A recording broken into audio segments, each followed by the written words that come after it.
দুর্গাপূজা উপলক্ষে কলকাতায় মুক্তি পাচ্ছে টেক্কা, বহুরূপী, শাস্ত্রী, স্ত্রী 2, তুম্বার সিনেমা। তাই উৎসব ঘিরে দর্শকদের পাশাপাশি তারকারাও নিজেদের সিনেমা নিয়ে ব্যস্ত সময় পার করবেন। এর মধ্যে প্রেক্ষাগৃহে দেব ও সৃজিত নিজেদের টেক্কা সিনেমার টিকিট বিক্রি করলেন।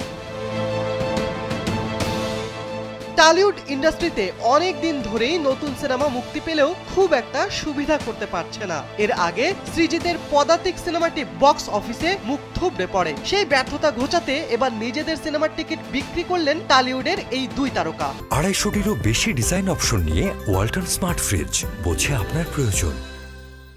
টিকিট বিক্রির বিষয়টি আগেই জানিয়েছিলেন দেব সৃজিত। কথা মতোই কলকাতার বারুইপুরের FCF সিনেমায় গিয়ে হাজির হন তারা। এরপর নিজেরা দর্শকদের কাছে টিকিট বিক্রি করেন।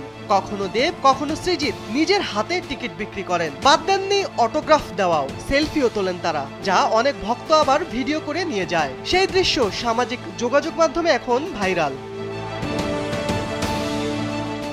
সৃজিতের টেক্কা মুক্তি পাবে 8 অক্টোবর। এই সিনেমায় দেব একজন পরিচ্ছন্নতা কর্মীর চরিত্রে অভিনয় করেছেন। তার চরিত্রের নাম ইকলাখ। অন্যদিকে এই ছবিতে একজন পুলিশ অফিসারের চরিত্রে রুক্মিণী মৈত্র এবং সাংবাদিকের চরিত্রে থাকছেন স্বস্তিকা।